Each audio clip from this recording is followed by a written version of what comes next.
Hey, hey, hey, it's Tuesday at 2. So glad you've joined us. Circle B Diecast here in Concord, North Carolina. The postman, Steve Post from MRN. We are having the time of our life. We're getting things lined up here, and those of you on TikTok, you've already got a minute and a half worth of show as we were getting things lined up. So it is a great time. We're so glad you joined us. Going to talk a little Dover, going to talk a little Throwback, and we are pumped. That is for sure. So glad you've joined us on all of the channels. Now, in the pole position is Victor. Okay, I'm just going to tell you, y'all know Victor. Everyone knows Victor from our regular channels. I'm there in the garage area at Dover. All of a sudden, I hear police cars, and I know there's a police escort coming in because he had a VIP pass. And he rolls into the garage area, and Victor, it was great seeing you. It really was. It was cool seeing you. I saw you up on pit road. And I just saw you were hanging with all the cool people. Man, I'll tell you what, if you ever need an entourage, you let me know, Victor. I'll be your entourage. No, it was good to see you, and I appreciate it. It was good to catch up with you and take some time and catch up with you. And really, I love when we're out at a racetrack and catch up with people. It's fun. It is really good stuff and fun stuff. And how about Dover? The Monster Mile. We've got a comment here from Bobby over on TikTok. How do you like that win for Chase Elliott? Well, it's about time. Now, Chase Elliott scoring the win, becoming the final Hendrick driver to get a win this season. Hendrick Motorsports is rolling, and Chase was rolling. We had the post-race coverage in Victory Lane with him, and he said that they made a couple of adjustments midway through that race, and they got that Napa Chevy rolling along. And that really goes into John's question we have over on our main channel. Do you see anybody threaten Hendrick Motorsports right now? If so, who?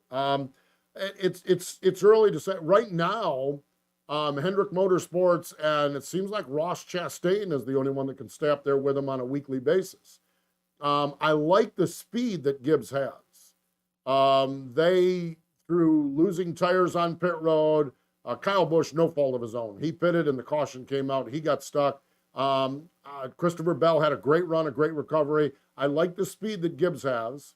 I like the performance that particularly Kevin Harvick and Stuart Haas have. If they get speed, they're going to be good.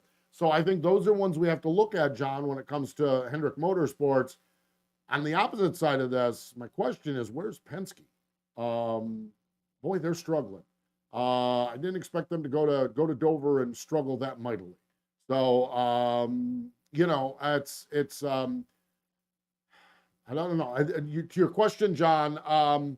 Right now, Ross Chastain looks good, I think Gibbs, and face it, Kyle's won a race and Denny's won a race. Christopher's been Martin's been pretty good too. I could see all the Gibbs cars winning races rather soon also. So it seems like to me they're the ones to answer your question. Zach over on TikTok, what's your thoughts on all of the cars with wheels coming off? It's a challenge, and we do a program, Zach, on MRN called Crew Call. 2 weeks ago, we had the pit crew coach at Hendrick Motorsports, and we talked to him about this. And it's just, there's two things about this right now. It's different and it's faster. And that's a bad combination. And what determines, like you take what we're so used to, the 5 lug nuts. You could see the 5 lug nuts. They're on, they're off, they're tight. You could see it. So what constituted the wheel being tight, you could see. The way this is with the way that the wheel falls onto there's studs around the on the hub, and they come out, you can't see them. And so if you just miss it by a little bit, you hit it with the air gun, and there is a clip that comes out, but that's not very visible either. And so what we have is missing it. What I found interesting, Zach, in watching the Denny Hamlin stop, everyone comes around to the left side of the car. So the left front tire is what went askew. And the jackman's doing his thing. The rear tire changer's doing his thing. The rear tire carrier's doing his thing. And they're like, go, go, go. And the rear tire changer is like this. He's telling him to stop. Because the lug nut, when he took it off, it had fallen out of the gun. And he needed to put another one up. And they didn't get the wheel on. So, to your question, what are your thoughts on the wheels coming off? It's a challenge, but it's still, there's a human element to this. There's a mechanical element to this, and I don't know what NASCAR, I don't know if NASCAR and what NASCAR needs to do, but there's a human element to this. And when one crew member is telling everyone to stop and every other crew member is going and you go, there's a human element to that. So I think it's a mess. I am all about, we cannot have wheels falling off cars, okay? The reason everyone's like, well, Denny Hamlin's wheel fell off on pit road, okay? That wheel falls off 100 yards down pit road and I'm ducking it, okay? Now, if you want to stand there on pit road and catch tires with your noggin, that's fine, but I prefer that those wheels stay attached. But even more serious than that, that car was on pit road. We can't have wheels falling off. A.J. Allmendinger's fell off on the racetrack, and someone hits that tire and sends it launching into the infield of the grandstands. We got problems. So the 4-week penalty, the severity of it, I'm all right with that. It is what it is. D.R. Wassam, what is your thoughts on East Coast start times? Boy, I hate them personally. Okay, I'm going to lay this out. I tried to lay this out in a tweet and I ran out of characters. I'm going to lay this out. This, we understand, or maybe you don't understand. Late start times are at the request of television. Television spends millions of dollars with NASCAR. They are the single biggest financial element that comes in the door of NASCAR. So, yeah, hey, someone walks in here and gives me $10 and someone walks in here and gives me $1,000. I'm like, what do we want to do, boys? The guy that has $1,000 is going to get my attention. Okay, so that's just the way it is. I'm also going to defend TV. We had this little thing. It was in all the papers over the last couple of years. The worldwide pandemic. Okay, COVID. If we don't have a robust TV contract, we don't have NASCAR. TV allowed me selfishly to keep a job, and I work in radio. So TV kept us going. There's a lot of benefits of a company like Fox and NBC spending millions and millions of dollars. There's a lot of benefits to you as a fan that watches from home, watching Fox and NBC having these races, and we may not like this person, or we may not like that one, or we may not like these commercials, but there's a lot of benefits. So that's how this thing lays out. So my point on this, Dr. Wassam, is it Dr. D.R. Wassam? My point on this is this, okay? TV drives a lot of this. You're asking Steve Post what his thoughts are. Start him at 1 o'clock on Sunday, okay? But Steve Post is that guy coming in with the $10 bill. TV's the one's coming in with the hundreds of millions of dollars, okay? So they don't care, okay? Where I feel bad is people like you that come out to the racetrack and can't make it back. I think that's a problem, and I don't like that.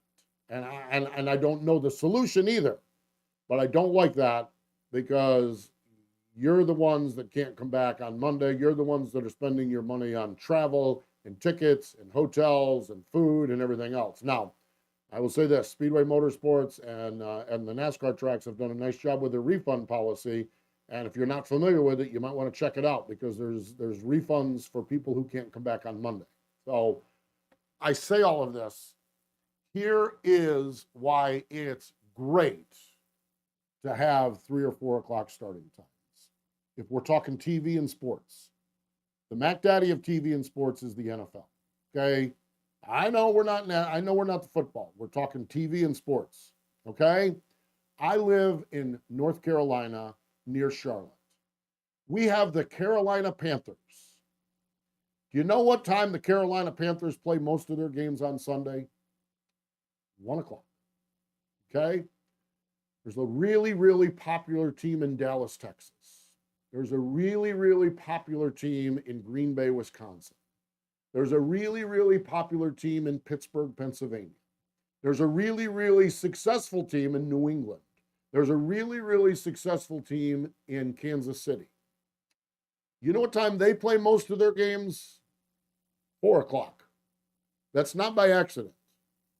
The audience is bigger at 4 o'clock. So the analogy here is if NASCAR ever gets to the point where we're the Carolina Panthers or the Detroit Lions or the Jacksonville Jaguars, we got bigger problems than NASCAR in that late afternoon game of the week window in sports television. We're the Pittsburgh Steelers, the Dallas Cowboys, the Green Bay Packers.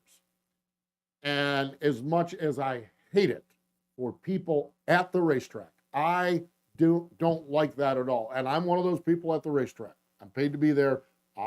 This is not Steve Post whining. I do feel for people like you, D.R. Wassam, who was there and could not make it back. I hate that. I'm grateful that this sport is good enough to be a game of the week 4 o'clock sport and not a 1 o'clock sport. Because if we get to the stage where the 1 o'clock sport, we get to the stage where there's another sporting event that is better than us in the afternoon, set aside NFL football. And when we get to the fall, it's a compliment that NBC wants us to back into their Sunday night game of the week. Now, again, selfishly for me, selfishly for those of you who go to the racetrack, I wish we had 1 o'clock starts on the East Coast. But I hope that explains why TV is such a big part of what we do and why it's a good thing our races start late on TV than early.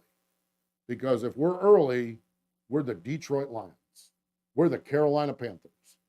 And while I don't like the late starts, I'd rather be the Pittsburgh Steelers or the Dallas Cowboys or the Green Bay Packers. I hope that makes sense. It's just, and I don't like it. Here's what I want.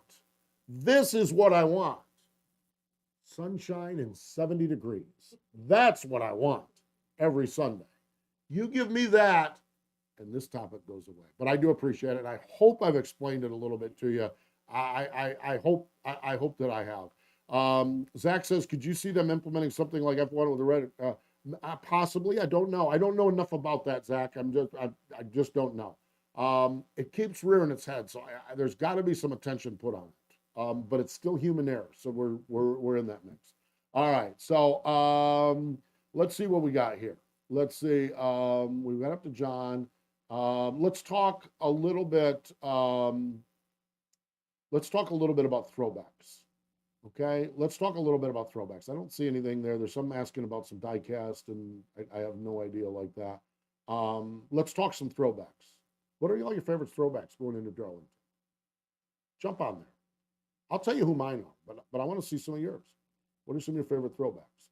Saw somebody there said William Byron's car. William Byron has the Jeff Gordon 2007 has flames. Yeah, Victor, that's Victor's favorite. Victor is likes the William Byron car. I think that's good. Brent Powell. Oh, nice to see Powell checking in from Missouri. Phil Parsons is going to have a nice car. Nice. Larson is, Patrick, that's my second favorite one. Larson's All-Star Racing Tim Richmond car is my second favorite one. I really like that. Logano. How did I miss Logano? I don't have Joey Logano's on here. The story behind it. I'm missing Joey Logano, Zach. I don't have that on my list. And that's just me being a dumbass. So I don't have it on my list. Joey Logano's, we're Googling right now. We're oogling and Googling. So I'm not sure. Brad has, Brad's is pretty cool. It's the number 6, the old Viagra looking car. Yep. And Joey's. They announced Joey's today. Well, that explains why I don't know anything about it. I've been busy today. We'll find out about that. We'll find out what, we'll see. Yeah, Logano's announced today, throwback to his early kart days. Oh, that's cool. I like that. I'll be anxious to see that one. I missed that one. I'm glad they announced it today, so I didn't feel like a total dumb fool sitting here. AJ, I like Briscoes. Chase Briscoe is a throwback. It's the 2001 car that Tony Stewart ran at the 600 the day he did the double. Ooh, Logano's car looks good. That's a throwback to one of his early kart days. That's a good-looking race car Joey Logano has there. Oh, that is good looking. That's cool. I like that. I like that one as well. All right, I keep bouncing them in there. I like that, and that's breaking news. Breaking news. I like that. I'm going to start. I have some years I go into this thing with a lot of them that I like, nothing jumping out. I have a couple that jump right off the radar screen at me, and I think this is the beauty of our weekend here, our throwback weekend, because I think it's how it impacts us individually. My favorite, and maybe my favorite ever in the history of throwback, is Stuart Friesen's truck. Okay, this means probably very little to a lot of you, and I understand that. This is why throwbacks to me is so cool, because it can mean something to one person and doesn't to another. Stuart Friesen had a contest where they, Halmar Racing, sold raffle tickets for a charity, and the winner got to pick what they wanted to do. The winner was from upstate New York, and they selected a throwback to a dirt modified racer by the name of Jumpin' Jack Johnson from Duanesburg, New York. Jumpin' Jack was my childhood. He did not race at our weekly track. I went to 5 Mile Point Speedway in Binghamton, New York, and Penn Can Speedway in Susquehanna. But when the big races came, Jumpin' Jack rolled in and took all the money. And then we would go to other races and watch Jumpin' Jack Johnson race. So I absolutely, my favorite and one of my favorites ever is the Jumpin' Jack Johnson throwback for Stuart Friesen. I love that one. That just, because it means something to me. It really does. I see someone there on Twitter said Carson Hocevar. Yeah, Carson Hocevar's is cool. It's a Travis Pastrana throwback, and I like that. I think that's good. I think there's some really good ones. I really do. And usually when I go to a year, it's all good. But I've had a couple here. Okay. I also like Ryan Preece's truck. It is the Teddy Bears Pools modified of Reggie Ruggiero, who raced years in the Northeast. Reggie works at Stewart Haas Racing, and so Ryan Preece, because that's a Stewart Haas affiliated truck, is tipping it off to a coworker. I like that. There's another one to Doug George that was good. Blaine Perkins is doing a throwback to Doug George. So that's where I'm at with the truck series. Okay. In the Xfinity series, I really like Brett Moffitt's car. It's the old Mark Martin 02, the old family racer that Mark started in 1982. I like that one. But again, it's personal. And there's been a couple of cars this year that mean a lot to me personally. Patrick Emmerling, he drives that number 35 car. It is Richie Evans orange. And Richie Evans, ooh, man, if you ever got to see Richie Evans run a modified, your life changed. You got religion when Richie Evans ran a modified at the track you were at. And I love that Patrick Emmerling. Patrick's from Western New York. He's a modified guy. Ran for the contested, nearly won the modified Whelen Modified Championship last year. I love that Patrick Emmerling is doing that. Saw AJ said, yeah, the junior motorsports cars are really good as well. Josh Berry is the 2002 Dale Jr. Looney Tunes car. We might have sold a few die kits for that. And Justin Allgaier is, it's the Hellman's sponsorship, but it's an old Wrangler paint scheme, 1984 Wrangler paint scheme. I like that. I do like, Junior always does great stuff. Dale Jr. gets into this throwback stuff, and he does a great job. All right, so jump into the Cup Series. I like the Mark Martin one. I think that's Victor's favorite one. I like the Mark Martin one. I think that is cool. I have a definite, and I like some of the other ones. Christopher Bell has the throwback to his Truck Series Championship car. Denny Hamlin throws back to a Daytona 500 car. We mentioned Chase Briscoe's car here. But there's a head and shoulders favorite that I have here as well, and that's Corey LaJoie's car. The Marty Robbins 777. Marty Robbins. Out in the West Texas town of El Paso, I fell in love. You cannot go wrong with Marty Robbins singing. And you cannot go wrong with Corey LaJoie having the Marty Robbins.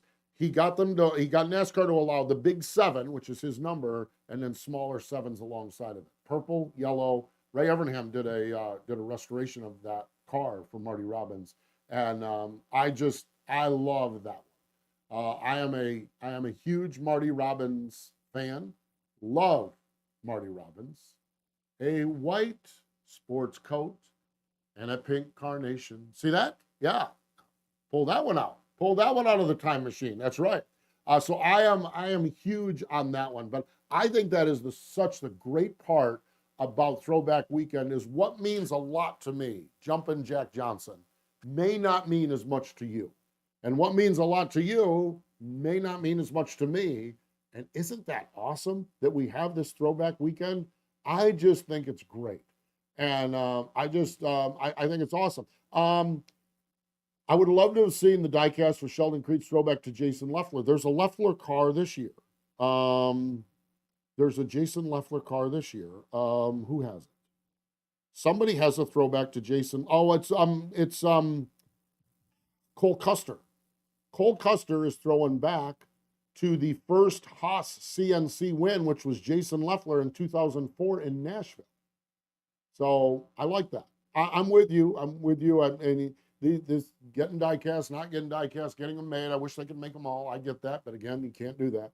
But I just think that that's good stuff. That's for sure. AJ says Elliott's Jimmy Means Napa. Yeah, the Napa colors are the Jimmy Means colors from 1993 when Jimmy Means had a small Napa sponsorship. So good stuff. And that's it. Victor is 100% right. We're going to end this with the wisdom of Victor. The stories are part of Throwback Weekend, and that is it. So read about some of these drivers that are honored. We have the big names. There's a couple of Wrangler cars. There's, I'll tell you who I like. Sam Mayer's Rick Mass car. That looks good. That looks real good, real good. But that's the beauty of this thing. That's Throwback Weekend, and Victor's 100% right.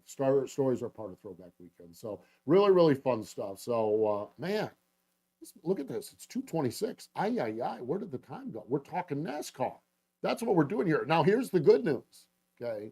We've had people say, I wish diecast would have been made for this, wish diecast would have been made for that. But you want diecast coming up at the top of the hour. Jonathan is wheeling and dealing in diecast, okay? Those of you on TikTok can see it. Those of you on the other cannot see it, okay? I mentioned last week, I've been asking the boss man for a counter over here for years. Jonathan rolls in here and starts wheeling and dealing, diecast out the door all the time. We got shelves, we got them stocked over here. We got more diecast cars here than most diecast stores right here alongside of me. So Jonathan's coming up at the top of the hour with another wheeling and dealing sales show. And so you need to just keep it right locked on to all these channels. And Jonathan will be here wheeling and dealing, selling diecast. I love what we're doing here. That's right. Jonathan is the auction master. Exactly. He's going to have business cards with that put on. He might even get it on a fancy shirt. I love that we've split this off a little bit and let Jonathan do what he knows. He knows so much about diecast, and he does such a great job with it. I know a little bit about racing. I get to cover it on Pit Road at MRN. And I love that we come in here Tuesday and 2 and just talk racing. Really, really cool stuff. And the reason we get to talk racing is because you all have great, great questions. Fun stuff, that's for sure. Peter likes Harrison Burton's throwback car. Tim likes Matty D. Oh, that Coors throwback truck. Coors Light throwback truck. Boom. Just go down the list. It is great stuff. It really, truly is. And it's been great hanging out with you here on a Tuesday. Good fun, that's for sure. So glad you hung out. So glad you've asked questions. We've had a ball, that's for sure. So we're going to get out of here because Jonathan's got to unload these shelves over under this tabletop and get stuff sold. Top of the hour, 3 o'clock Eastern time. He is going to be wheeling and dealing. You need to make sure you come right back here. So go get yourself a soda pop, pop some popcorn, get yourself ready, and get that credit card or debit card out because Jonathan, he's going to be wearing it out here. Coming on a little bit later on. So I'm the Postman, Steve Post. Thanks for joining us here on our Tuesday at 2 visit, easy for me to say, from CircleBDiecast.com.